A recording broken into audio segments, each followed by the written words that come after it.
சரி, இன்றைக்கி கொலோசியர் 4ஆம் அதிகாரம் பார்க்கலாம். இதில் பார்த்தீங்கன்னா முதல் ரெண்டு வசனங்கள் ஒரு பகுதி, அதை ஃபஸ்ட்டு எஜமான்களே இருக்குது. அது வேணால் ஒரு தலைப்பாக போட்டு வச்சுக்கோங்க. எஜமான்களே அது ஒரு தலைப்பாக போட்டு வச்சுக்கோங்க. ஸோ அதுக்கு போன அதிகாரம் பார்த்திங்கன்னா இந்த கடைசி பகுதியில் பிள்ளைகள் எப்படி இருக்கணும், பிதாக்கள் எப்படி இருக்கணும், கணவன்மார்கள் புருஷர்கள் மனைவிகள் எப்படி இருக்கணும், பார்த்திங்கன்னா வேலைக்காரர் எஜமான்கள் எப்படி இருக்கணும்னு சொல்லி பார்த்தோம். ஆனால் பார்த்திங்கன்னா போன அதிகாரத்தில் கடைசியில் வேலைக்காரர் எப்படி இருக்கணும் அப்படின்னு சொல்லி நம்ம பார்த்தோம். இந்த மாதிரி பார்த்திங்கன்னா இப்போ இதில் வந்து எஜமான்கள் எப்படி இருக்கணும் அப்படின்னு சொல்லி சொல்கிறார்.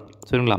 இப்போ இதே காரியத்தை நம்ம வந்து எபேசியர்லையும் அதே காரியத்தை சொல்லுவார். சரிங்களா? எபேசியர்லையும் இதே மாதிரி வந்து பிதாக்கள் எப்படி இருக்கணும், பிள்ளைகள் எப்படி இருக்கணும், வேலைக்காரர் எஜமான்கள் எப்படி இருக்கணும், அதே மாதிரி பார்த்திங்கன்னா புருஷர்கள் மனைவிகள் எப்படி இருக்கணும் அப்படின்னு சொல்லி சொல்லுவார். இதே காரியத்தை வந்து விளக்குவார். சரிங்களா?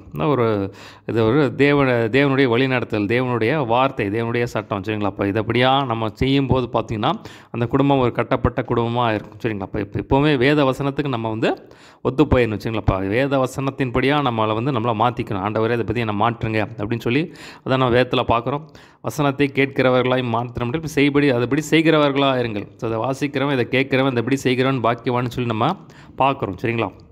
இப்போ என்ன ஒரு வசனம் இருந்தாலும் அது எனக்கு எப்படி பிரயோஜனமாக இருக்கும், அதை நான் எப்படி கீழ்ப்படியலாம் அப்படின்னு சொல்லி நீங்கள் அதுக்கு ஒப்பு கொடுக்கும்போது தேவன் உங்கள் வாழ்க்கையில் தலைகீழாக மாற்றிடுவார் பாருங்கள். சரிங்களாப்பா? தேவன் எதிர்பார்க்குறது தான். என் வசனத்துக்கு நடுங்குகிறவனே நோக்கி பார்ப்பேன்னு சொல்லி சொல்கிறார். சரிங்களா? முதல் வசனம் வாசிக்கிற பாருங்கள். எஜமான்களே அது ஒரு தலைப்பாக போட்டு வச்சுக்கோங்க. எஜமான்களே அது ஒரு பாக்ஸ் போட்டு வச்சுக்கோங்க. எஜமான்களே உங்களுக்கும் பரலோகத்தில் எஜமான் இருக்கிறார் என்று அறிந்து வேலைக்காருக்கு நீதியும் செவையுமானதை செய்யுங்கள். ஸோ பார்த்திங்களா, அந்த சொல்கிறாரு எஜமான்களே வந்து உங்களுக்கு எஜமான் வந்து தேவனாகிய கர்த்தர் மேலே இருக்கார். அவர் வந்து உங்களை பார்த்துக்கிட்டே இருக்கார். அதை வந்து நீங்கள் அறிஞ்சிட்டு உங்கள் வேலைக்காரருக்கு நீதியும் செவமானது செய்யுங்க அப்படின்னு சொல்லி சொல்கிறார். இந்த எபேசியில் சொல்லும்போது சொல்கிறாரு கடுஞ்சொல்லை வந்து விட்டு விடுங்க அப்படின்னு சொல்லி சொல்கிறார். சரிங்களா? கடுஞ்சொல்லை வந்து விட்டு விடுங்க அப்படின்னு சொல்லி சொல்கிறாரு. அதே மாதிரி பார்த்திங்கன்னா யாக்கோபில் பார்க்கும்போது பார்த்திங்கன்னா அவங்களுக்கு என்ன வேலை செய்கிறாங்களோ அதுக்கான கூலியை கொடுங்க. இப்போ கூலியை நீங்கள் பிடிச்சிட்டிங்கன்னா அது வந்து தேவ சமூகத்தில் வந்து எட்டும், அது உங்களுக்கு வந்து சாபமாக மாறும் அப்படின்னு சொல்லி சொல்கிறார். அதில் பார்த்திங்கன்னா இந்த மாதிரி காரியத்தில் வந்து நீங்கள் எச்சரிக்கையாக இருக்க வேண்டியது அவசியம். சரிங்களா? வேதத்தில் பார்க்குறோம் முதலாளியானவன் ஜாக்கிரதையாக இருக்க கடவுள்னு சொல்லியிருக்கார். ஸோ பார்த்திங்கன்னா நீங்கள் வந்து தேவனுக்கு பயந்து ஒவ்வொரு காரியத்தையும் உண்மையாக செய்யுங்க. தேவனத்தில் கேட்டு தேவ ஆலோசனை படி செய்யுங்க. கர்த்தர் உங்களை ஆசீர்வதிப்பாராக. சரிங்களா? அடுத்த பாருங்கள் 2ஆம் வசனம். இடைவிடாமல் ஜெபம் பண்ணுங்கள், ஸ்தோத்திரத்தோட ஜெபத்தில் விழித்திருங்கள். சரிங்களா? அப்போ இடைவிடாமல் ஜெபம் பண்ணுங்கள் சொல்லுங்கள், வேதம் நமக்கு ஆலோசனை சொல்லும். சரிங்களா? புதிய ஏற்பாட்டில் பார்த்திங்கன்னா அதிகமாக ஜெபத்தை பற்றின ஸ்ட்ரெஸ் அதிகமாக இருக்கும். சரிங்களா? அப்போ பார்த்திங்கன்னா இயேசு கிறிஸ்து தான் நம்ம மாதிரி. சரிங்களா? அப்போ பார்த்திங்கன்னா இயேசு கிறிஸ்து இடைவிடாமல் ஜெபம் பண்ணினார். பார்த்திங்கன்னா அதிகாலையில் எழுந்திரிச்சு ஜெபம் பண்ணார். அந்த சமயம் கிடைக்கும் போதெல்லாம் ஜெபம் பண்ணார். அப்புறம் பார்த்திங்கன்னா ராத்திரி பார்த்திங்கன்னா விழித்திருந்து ஜெபம் பண்ணார். ஸோ ஜெபம் பண்ணுறது இப்போ இடைவிடாமல் ஜெபம் பண்ணுறதுனா 24 மணி நேரம் ஜெபம் பண்ணிகிட்டு இருக்கிறது கிடையாது. நமக்கு கொடுக்கப்பட்ட டைம். சரிங்களா? நம்ம கொடுக்கப்பட்ட டைம் நம்ம நல்லா எஃபெக்டிவாக யூஸ் பண்ணிக்கணும் அப்படின்னு தான் சொல்கிறார், ஆண்டவர் சொல்கிறார். சரிங்களா? அது ரொம்ப ஒரு முக்கியமான ஒரு காரியம் பாருங்கள். சரிங்களா? நம்ம முடிஞ்ச அளவு நம்மளால் எவ்வளோ டைம் சேவ் பண்ண முடியுமோ சேவ் பண்ணி அது ஒரு ஒழுங்கும் கிரமமாக நம்ம வந்து செய்யணும். சரிங்களா? அப்போ பார்த்திங்கன்னா மொபைல் ப்ரேயர் நம்ம பண்ணலாம். சரிங்களா? அப்பப்போ நம்ம நடந்து போகும்போது ஜெபம் பண்ணலாம். ஏதாவது வேலை செஞ்சுட்டு இருக்கும்போது நம்ம ஜெபம் பண்ணலாம். ஸோ பார்த்திங்கன்னா தாவீது பார்த்திங்கன்னா கர்த்தரை நான் எக்காலத்திலும் ஸ்தோத்தரிப்பேன்னு சொல்லி சொல்கிறார். ஸோ நம்மளால் முடிஞ்ச அளவு எவ்வளோ நம்மளால் பண்ண முடியுமோ அதிகமாக வேதத்துலேயும் ஜெபத்துலேயும் நம்ம டைம் ஸ்பெண்ட் பண்ணுறது நல்லது. சரிங்களா? அப்போ இடைவிடாமல் ஜெபம் பண்ணுங்கள் சொல்லி சொல்கிறார்.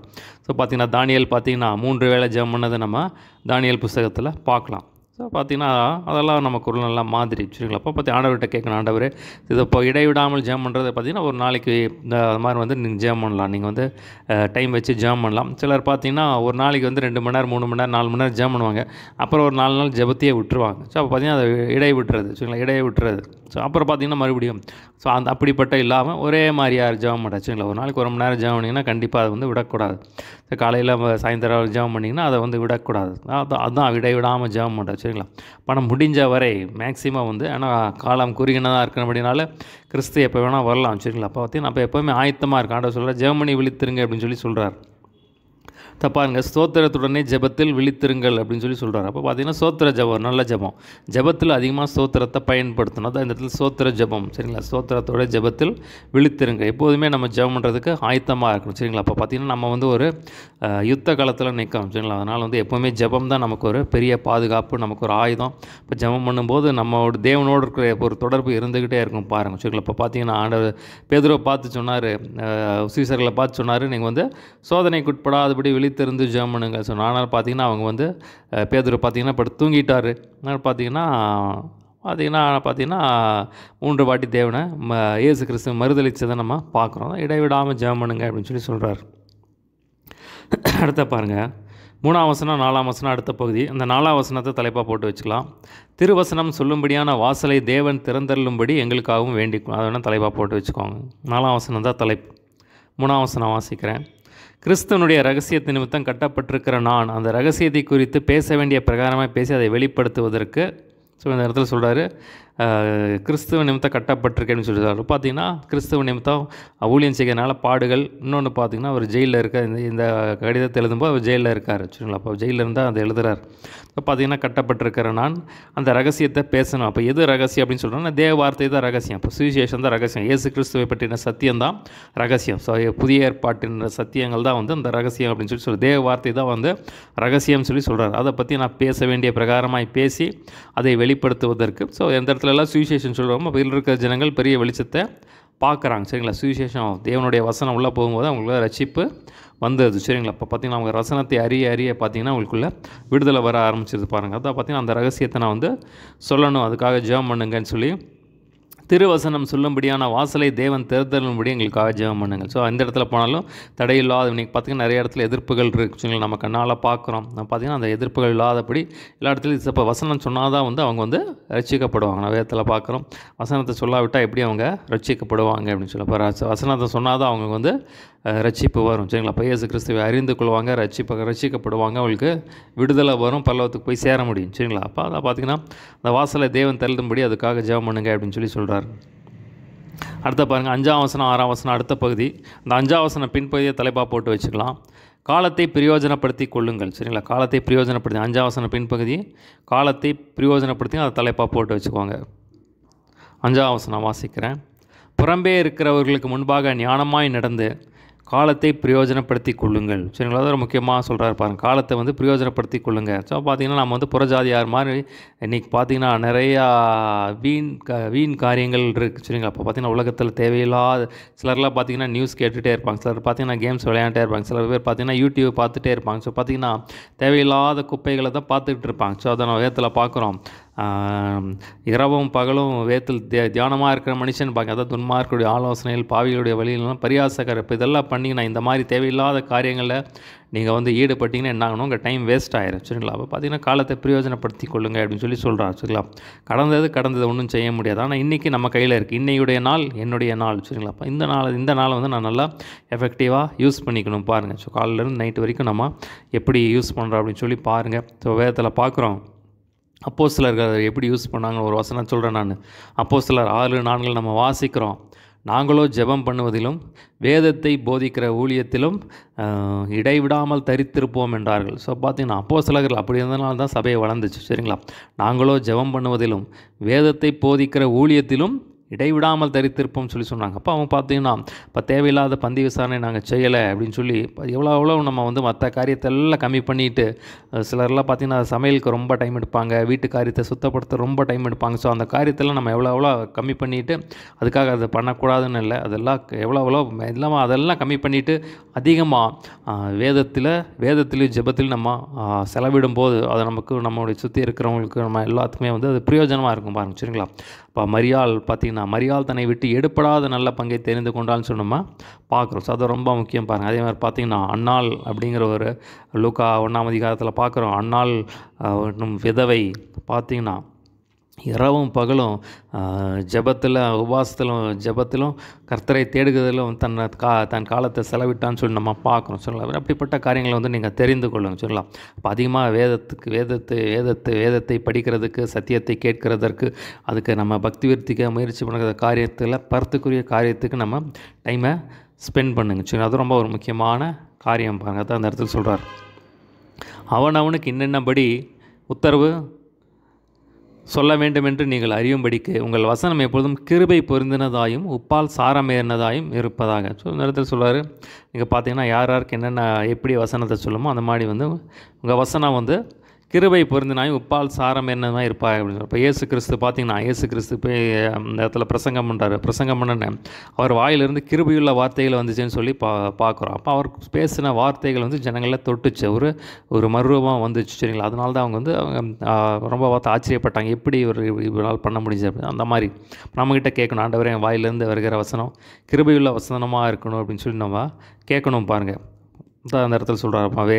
ஏசியாவில் பார்க்குறோம், இலைப்படைந்தவனுக்கு சமயத்துக்கு ஏற்ற வார்த்தை, சரிங்களா? அதுதான் பார்த்திங்கன்னா நம்ம தேவை, சரிங்களா? அப்போ ஜனங்களுக்கு அதுதான் தேவை. அப்போ நொறுக்கப்பட்ட இருதயத்துக்கு தேவையான வார்த்தை பார்த்திங்கன்னா தேவனுக்கு தான் தெரியும். அப்போ நம்ம தேவனோடு நடக்கும்போது அந்த ஏற்ற வார்த்தை, நமக்குள்ளே இருக்கிற ஏற்ற வார்த்தையை எடுத்து தேவன் தருவார் பாருங்கள். கிருபையுள்ள வார்த்தைகள், அவங்களை கட்டி எழுப்புகிற வார்த்தைகள், சரிங்களா? அப்போ பார்த்திங்கன்னா அவங்களை பலப்படுத்துகிற வார்த்தைகள், ஆறுதலான வார்த்தைகள், அவங்களுக்கு தேவையான ரேமா வார்த்தைகள், தீர்க்க தரிசன வார்த்தைகள் எல்லாம் நமக்குள்ளே இருந்து வரும் பாருங்க. கிருபை புரிந்தனா உப்பால் சாரம் ஏறினதாயும் இருப்பதாக. ஸோ குறிப்பாக வந்து அவங்களுக்கு என்ன தேவை இருந்துச்சு கரெக்டாக சத்தியத்தை சொல்லணும் பாருங்கள். நம்ம வேதத்தில் பார்க்குறோம். அப்போ அந்த சத்தியத்தை சொல்லும் போது அவங்களுக்கு விடுதலை வரும் பாருங்க. சத்தியத்தையும் அறிவீர்கள், சத்தியம் உங்களை விடுதலையாக்கும்னு சொல்லி நம்ம பார்க்குறோம், சரிங்களா? அப்போ பார்த்தீங்களா நம்ம வேதத்தில் பார்க்குறோம், வேதத்தையும் சாட்சி ஆகமத்தையும் கவனிக்க வேண்டும், இவைகளின்படியே சொல்லாவிட்டால் அவர்களுக்கு விடியல் காலத்து வெளிச்சம் இல்லை. ஸோ அந்த சத்தியத்தை சத்தியமாக சொல்லிடணும் பாருங்கள்.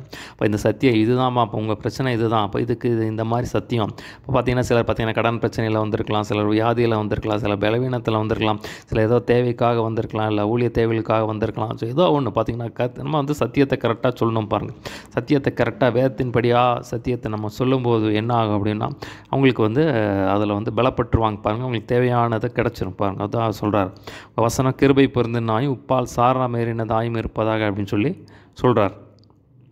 அடுத்த பாருங்கள், 7ஆம் வசனத்திலிருந்து 9ஆம் வசனம் வரைக்கும் அடுத்த பகுதி, 7 முதல் 9 வரை அடுத்த பகுதி. அந்த 9ஆம் வசனம் பின்பகுதியை தலைப்பாக போட்டு வச்சுக்கோங்க. அவர்கள் இவ்விடத்து செய்திகளை எல்லாம் உங்களுக்கு அறிவிப்பார்கள், சரிங்களா? 7 முதல் 9 வரை அந்த 9ஆம் வசனம் பின்பகுதி தான் தலைப்பு. அவர்கள் இவ்விடத்து செய்திகளை எல்லாம் உங்களுக்கு அறிவிப்பார்கள். ஸோ இந்த இடத்துல என்ன சொல்கிறார் அப்படின்னா பவுல் சொல்கிறார், நான் 2 பேரை உங்களிடத்துல அனுப்புகிறேன், அவங்க வந்து இவ்விடத்து செய்திகளை எல்லாம் அவங்க வந்து சொல்லுவாங்க. அதே மாதிரி வந்து அங்கே என்ன செய்திகள் இருக்கோ அதை வந்து எங்கிட்ட வந்து சொல்லுவாங்க அப்படின்னு சொல்கிறார். அதில் வந்து 2 பேர் அனுப்புகிறாரு. அதில் 7ஆம் வசனத்தில் தீதிக்கு அப்படின்னு சொல்லி இருக்குங்களா பாருங்கள். அந்த 7ஆம் வசனத்தில் அந்த தீதிக்குன்னு அது ஒரு பாக்ஸ் போட்டு வச்சுக்கோங்க. அடுத்தது 9ஆம் வசனம் பாருங்கள். 9ஆம் வசனத்தில் ஓனேசேமு. ஸோ இந்த 2 பேர் அனுப்புகிறார். இந்த ஓனேசேமு தீதிக்கு 2 பேர் அனுப்புகிறேன், அவர்கள் வந்து இவ்விடத்து செய்திகளெல்லாம் உங்களுக்கு அறிவிப்பார்கள், உங்கள் செய்திகளை என்னிடத்தில் கொண்டு வருவாங்க அப்படின்னு சொல்லி சொல்கிறார். 7ஆம் வசனம் பாருங்கள். பிரியமான சகோதரனும் உண்மையுள்ள ஊழியக்காரனும் கர்த்தருக்குள் எனக்கு உடன் வேலையாட்களுமாக இருக்கிற தீதிக்கு என்பவன் என் செய்திகளை எல்லாம் உங்களுக்கு அறிவிப்பான். ஸோ தீதிக்கு வந்து நான் அனுப்புகிறேன் அப்படின்னு சொல்லி சொல்கிறார். ஸோ தீதிக்கு பற்றி பார்த்திங்கன்னா அப்போஸ்தலர் 20ஆம் அதிகாரம் 4ஆம் வசனத்தில் அந்த தீதிக்கு பற்றி நம்ம பார்க்கலாம். ஆசியா நாட்டை சேர்ந்தவன் அப்படின்னு சொல்லி நம்ம பார்க்குறோம். அதே மாதிரி பார்த்திங்கன்னா 2 தீமோத்தேயு 4:12 நம்ம வாசிக்கிறோம். தீதிக்கு பற்றி நம்ம பார்க்குறோம். 2 தீமோத்தேயு 4:12 சொல்கிறாரு, தீதிக்கு நான் வந்து எபேசுக்கு அனுப்புகிறேன் அப்படின்னு சொல்லி சொல்கிறார். தீதிக்கு வந்து எபேசு பட்டணத்துக்கு அனுப்புகிறேன் அப்படின்னு சொல்லி சொல்கிறார். அப்போ பார்த்திங்கன்னா எபேசு பட்டணத்துக்கு ஒரு பாஸ்டராக இவர் தான் இருந்தார், சரிங்களா? தீதிக்கு தான் வந்து எபேசு பட்டணத்துக்கு பாஸ்டராக இருந்தார். ஸோ பார்த்திங்கன்னா அவர் வந்து நான் உங்களை வந்து ஆறுதல் படுத்தும், உங்கள் செய்திகளை அறியும்படியாக வந்து உங்களை பலப்படுத்தும்படியாக அனுப்புகிறேன் அப்படின்னு சொல்லி சொல்கிறார். என்பவன் என் செய்திகளை உங்களுக்கு அறிவிப்பான். உங்கள் செய்திகளை அறியவும் உங்கள் இருதயங்களை தேற்றவும் அவனையும் உங்களில் ஒருவனுமாக இருக்கிற உண்மையும் பிரியமுள்ள சகோதரனுமாக ஓனேசிமே என்பதையும் உங்களிடத்தில் அனுப்பியிருக்கிறேன். ஸோ பார்த்தீங்கன்னா ஓனேசிமையும் உங்களிடத்தில் வந்து உங்களை தேற்றுறதுக்காக, உங்களை பலப்படுத்துறதுக்காக, உங்கள் செய்திகளை அறிவதற்காக, இங்கே இருக்கிற செய்தி அறிவுக்காகவும் தீதிக்கு ஓனேசிமையும் அனுப்புகிறேன் அப்படின்னு சொல்லி சொல்கிறார். அந்த ஓனேசிமையும் பார்த்தீங்கன்னா இது யார் அப்படின்னா பிலேமன் 1:10 நம்ம பார்க்கணும். இந்த பிலேமனுக்கு வந்து ஒரு லெட்டர் எழுதுகிறார். அதில் பார்த்தீங்கன்னா ஓனேசிமை பற்றி எழுதுகிறார். ஸோ முன்னாடி பார்த்தீங்கன்னா அந்த ஓனேசேமு என்பவர் வந்து பார்த்திங்கன்னா இந்த பிலேமோனுக்கு கீழே வந்து முதல்ல வேலைக்காரராக இருக்கார். ஸோ பார்த்திங்கன்னா அவருக்கு வந்து வேலை பண்ணிகிட்ருக்காரு. அப்போ வந்து அவர் ரட்சிக்கப்படல. அதுக்கப்புறம் பார்த்திங்கன்னா சில தீமைகள் செஞ்சுட்டு அதுக்கப்புறம் பார்த்திங்கன்னா அவர் வந்து பவுல்கிட்ட வர்றார். ஸோ பவுல் பார்த்திங்கன்னா பவுல் மூலமாக அந்த ரட்சிக்கப்படுறார். அப்போ பார்த்திங்கன்னா ஊழியக்காரராக மாறிடுறார். பார்த்திங்கன்னா அவர் தான் இந்த ஓனேசிமும். அதை பற்றி இந்த பிலேமோன் வரும்போது நம்ம பார்க்கலாம். சரி, இப்போ பார்த்திங்கன்னா இப்போ வந்து ஒரு ஊழியக்காரர் முன்னாடி வந்து ரட்சிக்கப்படுறதுக்கு முன்னாடி அவர் வாழ்க்கை கொஞ்சம் வேறு மாதிரி இருந்துச்சு. ஆனால் பார்த்திங்கன்னா கிறிஸ்துவுக்குள்ளே வந்ததுக்கப்புறம் அவர் நல்லா ஊழியம் பண்ணுகிறவராக மாறிட்டார். இப்போ வந்து அவரும் பார்த்திங்கன்னா இப்போ ஊழியத்தில் பிரயோஜனமாக இருக்கார். அவரை வந்து அனுப்புகிறேன் அப்படின்னு சொல்லி சொல்கிறார். உங்களிடத்தில் அனுப்பிடுறேன், அவர்கள் இவ்விடத்து செய்திகள் எல்லாம் உங்களுக்கு அறிவிப்பார்கள் அப்படின்னு சொல்லி சொல்கிறார். அடுத்தது பார்த்திங்கன்னா அடுத்த கடைசி பகுதி 10ஆம் வசனத்திலிருந்து 18ஆம் வசனம் வரைக்கும் வாழ்த்து. சரிங்களா, வாழ்த்தும் ஆசீர்வாதம். சரிங்களா, அது ஃபுல்லாமே வாழ்த்து தான். இவங்க வாழ்த்துறாங்கன்னு சொல்லிட்டு வருவார். ஸோ பார்த்திங்கன்னா 10ஆம் வசனத்தையே தலைப்பாக போட்டு வச்சுக்கோங்க. சரிங்களா, என்னோட கூட காவல் இருக்கிற அரிஸ்தருக்கு உங்களுக்கு வாழ்த்துதல் சொல்லுகிறான். ஸோ அந்த வேணால் தலைப்பாக போட்டு வச்சுக்கோங்க. இப்போ எல்லாமே வாழ்த்துதல் தான். இவங்க உங்களுக்கு வாழ்த்துதல் சொல்கிறாங்க அப்படின்னு சொல்லுவார். ஸோ இதை வேணால் 10ஆம் வசனத்தை தலைப்பாக போட்டு வச்சுக்கோங்க. சரிங்களா, 10 முதல் 18 வரை. என்னோட கூட காவல் இருக்கிற அரிஸ்தருக்கு உங்களுக்கு வாழ்த்துதல் சொல்லுகிறான். ஸோ பார்த்திங்கன்னா அரிஸ்தர்க்கு அப்படிங்கிற நம்ம அப்போஸ்தலர் 20ஆம் அதிகாரம் 4ஆம் வசனத்தில் நம்ம அரிஸ்தர்க்கு அவரை பற்றி நம்ம பார்ப்போம். இவர் பார்த்திங்கன்னா தெசலோனிக்கே பட்டணத்தை சேர்ந்தவர் அப்படின்னு சொல்லி நம்ம பார்க்குறோம். அவர் வந்து ஊழியம் செய்கிறாரு, உங்களுக்கு வாழ்த்துதல் சொல்கிறார் அப்படின்னு சொல்கிறார். அவரெல்லாம் உடன் ஊழியக்காரர்கள். பர்னபாவுக்கு இனத்தான மார்க்கும் வாழ்த்துதல் சொல்கிறான். அடுத்தது பார்த்திங்கன்னா மார்க் உங்களுக்கு வாழ்த்துதல் சொல்கிறார். மார்க் யார் அப்படின்னா பர்னபாவுடைய சொந்தக்காரர். சரிங்களா, பார்த்திங்கன்னா அவரோட முழு பேர் வந்து மார்க் யோவான். அப்போஸ்தலர், அதாவது பவுலுடைய முதல் மிஷினரி பயணத்தில் போகும்போது பவுல், பர்னபா, மார்க் யோவான் 3 பேருமே போகிறாங்க. ஆனால் நடுவில் வந்து மார்க் வந்து திரும்பிடுறார். அவரால் வந்து தாக்கு பிடிக்க முடியலன்னு சொல்லி நடுவிலே அவர் வந்து போயிடுறார். பார்த்திங்கன்னா அதனால் வந்து 2ஆம் மிஷினரி பயணத்தில் போகும்போது அவர் வந்து கூட்டு போகலாம், அதான் பர்னபா வந்து அவளை கூட்டு போகலாங்கிறாரு. ஆனால் பவுல் வந்து வேண்டாம் அப்படிங்கிற, அதனால் வந்து ஒரு பிளவு வருது. ஆனால் பார்த்திங்கன்னா பின்னாடி வந்து அவர் வந்து மன்னித்து வந்து அவரை ஏற்றுக்கொண்டார். பார்த்திங்கன்னா பின்னாடி வந்து மாறிட்டு இப்போ 2 தீமோத்தேயு 4ஆம் அதிகாரத்தில் சொல்லும்போது, நீ வந்து மார்க்கு வந்து என்னோட வந்து கூட்டு வாங்க, நீ வரும்போது மார்க்கை வந்து கூட்டு வா, அவன் ஊழியத்தில் பிரயோஜனமானவன் அப்படின்னு சொல்லி சொல்கிறார். அவரும் உங்களுக்கு வாழ்த்துதல் சொல்கிறார் அப்படின்னு சொல்கிறார். இவனை குறித்து கட்டளை பெற்றிருக்கிறீர்கள், இவன் உங்களிடத்தில் வந்தால் இவனை அங்கீகரித்து கொள்ளுங்கள். ஸோ ரெக்கமெண்ட் பண்ணுறார். பார்த்திங்கன்னா இவர் ஒரு நல்ல ஊழியக்காரர் தான். பார்த்திங்கன்னா இவர் வந்தால் வந்து நீங்கள் வந்து ஏற்றுக்கொள்ளுங்க அப்படின்னு சொல்லி சொல்கிறார். 11ஆம் வசனம் பாருங்கள். யுஸ்து எனப்பட்ட இயேசுவும் வாழ்த்துதல் சொல்லுகிறான். விருத்த சேதமுள்ளவர்கள் இவர்கள் மாத்திரம் தேவனுடைய ராஜ்யத்தின் பொருட்டு என் உடன் வேலையாட்களாக இருந்து எனக்கு ஆறுதல் செய்து வந்தார்கள். ஸோ பார்த்திங்கன்னா இவங்கெல்லாம் வந்து எனக்கு ஆறுதல் செய்தாங்க அப்படின்னு சொல்லி சொல்கிறார். அதாவது அரிஸ்தர்க்கு, மார்க்கு, யூஸ்து இவங்கெல்லாம் வந்து எனக்கு ஆறுதல் செய்தாக அப்படின்னு சொல்லி சொல்கிறார். அப்போ ரொம்ப ஒரு முக்கியமான ஒரு காரியம் பாருங்கள். ஊழியக்காரர்கள் ஆறுதல் படுத்துகிறது. அதாவது பெரிய ஆறுதல் படுத்தாங்கன்னா உற்சாகம் ஆனாங்கன்னா பயங்கரமாக எழும்பிடுவாங்க பாருங்கள். சரிங்களா, அப்போ அவங்க சோர்ந்து போய் படுத்துட்டாங்கன்னா அவங்கள எழுப்புறது கஷ்டம். பார்த்திங்கன்னா எலியா பார்த்திங்கன்னா ரொம்ப சோர்ந்து போய் படுத்துட்டார். பார்த்திங்கன்னா தேவனே வந்து ஆறுதல் படுத்துனான்னு சொல்லி நம்ம பார்க்குறப்ப ஊழியக்காரர்கள் மூலமாக சம்டைம்ஸ் ஆண்டவர் கொடுத்து அவங்கள வந்து ஊழியக்காரர்களை ஆறுதல் படுத்துறதை நம்ம பார்க்குறோம். 12ஆம் வசனம் பாருங்கள், ரொம்ப முக்கியமான வசனம். எப்பாப்பிராவும் உங்களுக்கு வாழ்த்துதல் சொல்லுகிறான். உங்களை சேர்ந்தவன் கிறிஸ்துவின் ஊழியக்காரனமாகிய இவன் நீங்கள் தேவனுக்கு சித்தமான எல்லாவற்றிலும் தேறினவர்களாயும் பூர்ண நிச்சயமுள்ளவர்களாக நிலைநிற்க வேண்டும் என்று தன் ஜெபங்களில் உங்களுக்காக எப்போதும் போராடுகிறான். ஸோ எப்பாப்பிரா நான் ஏற்கனவே இந்த கொலோசியர் 1:7 நம்ம பார்க்குறோம். அவர் தான் வந்து இந்த கொலோசிய பட்டணத்துக்கு பாஸ்டர். சரிங்களா, கொலோசிய பட்டணத்துக்கு பாஸ்டர். சரிங்களா, அப்போ பார்த்திங்கன்னா அங்கே இருக்கிற நிறைய பேர் வந்து ஒரு ரட்சிப்புக்குள்ளே நடத்தியிருக்காரு. ஸோ பார்த்திங்கன்னா அவர் தான் அந்த கொலோசிய பட்டணத்துக்கு பாஸ்டர். இந்த 12ஆம் வசனம் பாருங்கள், ரொம்ப முக்கியமான வசனம்.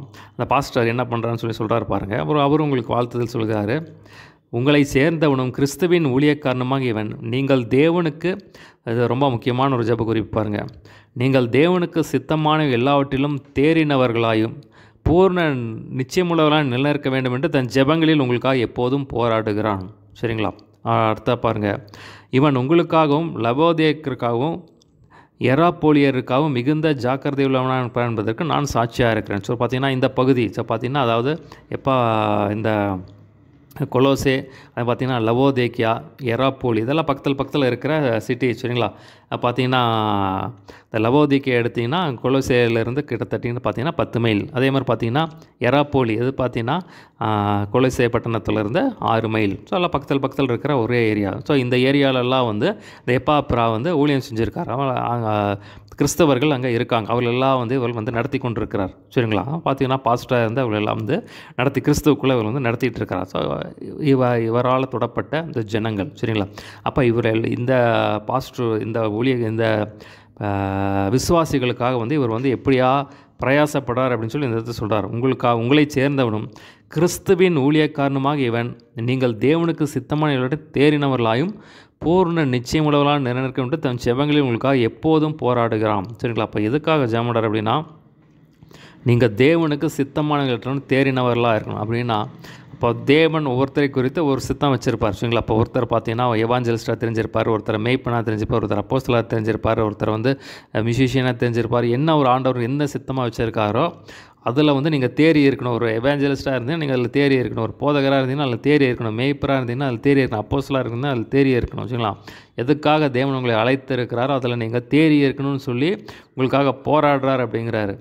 பூர்ண நிச்சயமுள்ளவராக நிற்கும். அந்த பூர்ண நிச்சயம் அப்படிங்கிறது ரொம்ப முக்கியம். நம்ம வேதத்தில் ஏற்கனவே ஒன்று பேதுருவில் பார்க்குறோம். உங்கள் அழைப்பையும் தெரிந்து கொள்ளுதலையும் உறுதியாக்கும்படி ஜாக்கிரதையாருங்கள், இவை செய்தால் நீங்கள் ஒரு நாளும் இடறுவதில்லை அப்படின்னு சொல்லி சொல்கிறாரு. சரிங்களா? அது ரொம்ப முக்கியமான ஒரு காரியம் பாருங்கள். அப்போ பார்த்தீங்கன்னா ஒருத்தருக்கு தெரியணும். இப்போ என்ன எடுத்துட்டிங்கன்னா, எனக்கு தெரியும் என்னை போதிக்கிற ஊழியத்துக்கு தான் ஆண்டவர் அழைச்சிருக்காருன்னு சொல்லி எனக்கு தெரியும். ஆண்டவர் அதுக்கான வசனத்தை கொடுத்து அதுக்கான கிருபை கொடுத்துருக்காரு. அப்போ ஒரு ஆரஞ்சு மரம் என்ன பண்ணணும்னா ஆரஞ்சை கொடுத்துக்கிட்டே இருக்கும். ஒரு ஆப்பிள் மரம் என்ன பண்ணணும்னா ஆப்பிளை கொடுத்துக்கிட்டே இருக்கும். அதே மாதிரி தான் அப்போ அவங்களுக்கு தெரியணும். இப்போ பார்த்தீங்கன்னா அந்த மாதிரி அது ஜெபம் பண்ணுறார் அவர் தேவன் அவர்களுக்கு எந்த சித்தை வச்சுருக்காரோ அதில் அவங்களை தேறி இருக்கணும். அதில் தேவன் அதற்காக தான் அழைச்சிருக்கார் அப்படிங்கிற நிச்சயம் அவங்களுக்கு இருக்கணும் அப்படின்னு சொல்லி இதை அவங்க அறிஞ்சிக்கணும்னு சொல்லி நான் போராடுறேன் அப்படின்னு சொல்லி சொல்கிறார். அதாவது எப்பாப்ரா அவ்வளவா போராடுறார் அப்படின்னு சொல்லி, ஏன்னா அவர் கூடயே இருக்கார். ஏன்னா அவரை பற்றி தெரியும். நான் பார்த்தீங்கன்னா எந்த அளவுக்கு அவர் ஜெபம் பண்ணுறாரு, எவ்வளவா அவங்களுக்காக பிரயாசப்படுறாரு அப்படின்னு சொல்லி எல்லாம் அதை தான் அவர் பார்க்குறாரு. ஏன்னா கண்ணால் பார்க்குறாரு. அவரோட கூட ஊழியம் செஞ்சவர் கண்ணால் பார்க்குறாரு. ஐயோ இந்த ஜனங்களுக்காக இவர் இப்படி மன்றாடுறாரு அப்படின்னு சொல்லி அதை சொல்கிறார். இவர் சொல்கிறார் பாருங்கள், இவன் உங்களுக்காகவும் லவோதியருக்காகவும் எராப்போலியருக்காகவும் மிகுந்த ஜாக்கிரதையுள்ளவனா என்பதை நான் சாட்சியாக இருக்கிறேன். சொல்லுங்களப்பா, அந்த ஒரு ஜெபம், ஒரு மெய்ப்பனுடைய ஒரு ஜெபம் விசுவாசிகளை எப்படியா பாதுகாக்குது அப்படின்னு சொல்லி நம்ம அந்த இடத்துல பார்க்குறோம் பாருங்கள். பார்த்திங்களா? ஒரு மெய்ப்பெண் விழித்திருந்து ஜெபம் பண்ணால் எந்த ஆடுமே பின்வாங்கி போகாது பாருங்கள். பார்த்திங்கன்னா தேவன் என்ன செய்யணும், அப்போ மெய்ப்பர்களுக்கு அந்த ஒரு கிருபையை கொடுத்துருக்காரு பாருங்கள். அந்த ஜெபங்களில் போதும் அதுக்கு நான் ஜாக்கிரதையாக இருக்கேன்னு சொல்லினா கண்ணால் பார்க்குறாரு. அவர் பண்ணுற ஜெபத்தை எல்லாம் அவர் பார்க்குறாரு பாருங்கள். பார்த்துட்டு சொல்கிறார், அவர் சாட்சி கொடுக்குறாரு பாருங்கள். இப்படிப்பட்ட ஒரு மெய்ப்பர்கள் நம்ம கிடைச்சா உண்மையிலே நம்ம விசுவாசிகள் ரொம்ப பாக்கியசாலிகள். சரிங்களா? பாருங்கள் 14ஆம் வசனம். பிரியமான வைத்தியனாகிய லூக்காவும் தேமாவும் உங்களுக்கு வாழ்த்துதல் சொல்லுகிறார்கள். பார்த்திங்கன்னா நம்ம லூக்கா தான் வைத்தியனாக லூக்கா. ஸோ பிரியமான லூக்கா அப்படின்னு சொல்லி எழுதுகிறார். பிரியமான வைத்தியனாக, இவருடைய தொழில் வைத்தியம் பண்ணுறது. சரிங்களா? டாக்டர். சரிங்களா? பார்த்தீங்கன்னா இவர் தான் அப்போஸ்தலர் புக்கையும் சரி, அப்போஸ்தலர் புக்கு லூக்கா புக்கு எழுதுனது இவர் தான். இந்த பவுலுடைய 2ஆம் மிஷனரி பயணத்திலே 3ஆம் மிஷனரி பயணத்திலலாம் இவர் கூடயே இருந்திருக்கார். சரிங்களா? அப்போ பார்த்திங்கன்னா அதில் நம்ம அவரை பார்க்க முடியும். அவர் உங்களுக்கு வாழ்த்துதல் சொல்கிறாங்க. தேமாவும் உங்களுக்கு வாழ்த்துதல்னு சொல்கிறார். இந்த தேமாவை பற்றி நம்ம எங்கே பார்க்கணும் அப்படின்னா பார்த்தீங்கன்னா ஒரு இடத்துல சொல்கிறார். இந்த இடத்தப்போ உடன் ஊழியக்காராக இருந்தார். ஆனால் பார்த்தீங்கன்னா பின்னாடி பார்த்தீங்கன்னா 2 தீமோத்தேயு 4ஆம் அதிகாரத்தில் எழுதுகிறாரு, தேமா என் பிரபஞ்சத்தின் மேல் ஆசை வைத்து போயிட்டான் அப்படின்னு சொல்லி சொல்கிறார். அவர் பார்த்தீங்கன்னா ஒரு மாதிரி பின்வாங்கி போன நிலைமையில் போயிட்டார். பட் ஆனால் இந்த இடத்துல இப்போ இதை எழுதும்போது அவர் கர்த்தருக்குள்ளே இருக்கிறாரு. ஆனால் பின்னாடி அவர் கிறிஸ்துவை விட்டு போயிட்டார் அப்படிங்கிற மாதிரி எழுதுகிறாரு. ஆனால் மறுபடியும் இப்போ என்ன ஆச்சுதுன்னு நமக்கு தெரியல. சரிங்களா? 15ஆம் வசனம் பாருங்கள்.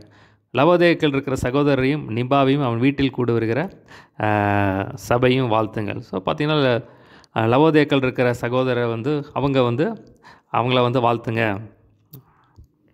அது மாதிரி நிம்பாயும் வீட்டில் கூடுகிற சபையை வாழ்த்துங்க.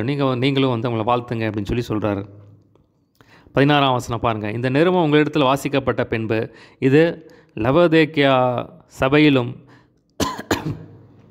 வாசிக்கப்படும்படி செய்யுங்கள். லவோதேக்கிலிருந்து வரும் நிருபத்தையும் நீங்களும் வாசியுங்கள். ஸோ பார்த்தீங்கன்னா எல்லாம் பக்கத்தில் இருக்கிற எல்லாம் 10 மைல் தூரம் தான். சரிங்களா? பார்த்தீங்கன்னா அங்கே இருக்கிற அந்த சபையில் இருக்கிற லெட்டரை நீங்கள் வாசிங்க, இங்கே இருக்கிறது நீங்கள் அங்கே வாசிங்க அப்படின்னு சொல்லி சொல்கிறார். 17ஆம் வசனம் பாருங்கள், முக்கியமான வசனம். அர்க்கிப்பை கண்டு நீ கர்த்தரிடத்தில் பெற்ற ஊழியத்தை நிறைவேற்றும்படி கவனமாக இருப்பாயாக என்று சொல்லுங்கள். சரிங்களா? ரொம்ப முக்கியமான ஒரு வசனம் பாருங்கள். இந்த இடத்துல சொல்கிறார் பாருங்கள், அர்க்கிப்பு அப்படிங்கிற அவரை பற்றி சொல்கிறாரு. நீ என்ன பண்ண அப்படின்னா கர்த்தரிடத்தில் பெற்ற ஊழியத்தை நிறைவேற்றும்படி ஜாக்கிரதையாயிரு அப்படின்னு சொல்லி அவங்ககிட்ட கவனமாயிரு அப்படின்னு சொல்லி சொல்கிறாரு. சரிங்களா? அது ரொம்ப முக்கியம் பாருங்கள். இந்த இடத்துல சொல்கிறார் பாருங்கள், நீ கர்த்தரிடத்தில் பெற்ற ஊழியத்தை. சரிங்களா? அப்போ ஊழியம் யாருக்கிட்ட இருந்து வருது அப்படின்னா இயேசு கிறிஸ்துவிட்டிருந்து வருது. தேவன் கர்த்தரிடத்துலேருந்து தான் வருது. மனுஷர்கள் ஊழியத்தை கொடுக்குறதில்ல, மனுஷர்கள் தாங்களாக ஊழியத்தை தெரிந்து கொள்றதில்லை. இப்போ கர்த்தர் கொடுக்க. சரிங்களா? அப்போ கர்த்தரிடத்திலிருந்து பெற்ற ஊழியத்தை நிறைவேற்றும்படி நிறைய பேர் பார்த்தீங்கன்னா என்ன அழைப்புனே தெரியாமல் வந்து மறித்தவங்க இருக்காங்க. ஊழியத்தை எடுத்துகிட்டு பாதியில் விட்டு போனவங்க இருக்காங்க. ஆனால் ஊழியத்தை வந்து கொஞ்சம் பேர் தான் பார்த்தீங்கன்னா எடுத்த ஊழியத்தை வெற்றிகரமாக ஓட்டத்தை முடிக்கிறாங்க. ஸோ பார்த்தீங்கன்னா நம்ம இயேசு கிறிஸ்து தான் நல்ல மாதிரி. சரிங்களா? அப்போ பார்த்தீங்கன்னா இயேசு கிறிஸ்துவை நோக்கி அந்த கிருபையை சார்ந்து கொள்ளணும் பாருங்கள். நம்ம வேதத்தில் பார்க்குறோம், பவுல் எழுதும்போது அவர் கிருபையும் அப்போஸ்தல ஊழியத்தையும் கொடுத்தாருன்னு சொல்லி சொல்கிறார். அப்போ கிருபையை நம்ம நாடணும் பாருங்கள். நீ கர்த்தரிடத்தில் பெற்ற ஊழியத்தை நிறைவேற்றும்படி கவனமாக இருப்பாயாக அப்படின்னு சொல்லி சொல்கிறார். ஸோ பார்த்தீங்கன்னா அதை நம்ம ஆண்டவர்கிட்ட கேட்கணும். ஒரு நாள் அந்த ஆண்டவர்கிட்ட கிருபை கேட்கணும். இயேசு கிறிஸ்து பாருங்கள், பிதாவானவர் தம்ம கொடுத்த ஊழியத்தை வந்து வெற்றிகரமாக முடித்து எல்லாம் முடிஞ்சதுன்னு சொல்லி வெற்றிகரமாக நம்ம ஓட்டத்தை முடித்ததை நம்ம பார்க்குறோம். அதுமாதிரி பவுல் சொல்கிறாரு, நல்ல போராட்டத்தை போராடினேன், ஓட்டத்தை முடித்தேன், விசுவாசத்தை காத்து கொண்டேன் அப்படின்னு சொல்லி 2 தீமோத்தேயு 4ஆம் அதிகாரத்தில் சொல்கிறார். சரிங்களா? பார்த்தீங்கன்னா அவர் வெற்றிகரமாக ஓட்டம். பார்த்தீங்கன்னா பேதுரு பார்த்தீங்கன்னா ஓட்டத்தை வெற்றிகரமாக முடித்தார். அதே மாதிரி பார்த்தீங்கன்னா நிறையா ஊழியக்காரர்கள் நம்ம கண் முன்னாடி பார்க்குற நம்ம ஓட்டத்தை வெற்றிகரமாக முடிச்சிருக்காங்க. சரிங்களா? அப்போ பார்த்தீங்கன்னா ஊழிய பாதை கொஞ்சம் கஷ்டமான பாதை தான். ஆனால் தேவ கிருபையை சார்ந்து கொள்ளும்போது நிச்சயமாக அது சாத்தியமே. சரிங்களா? பார்த்தீங்கன்னா நம்ம தேவன் மேலேயே கண் வச்சு ஓடணும் பாருங்கள்.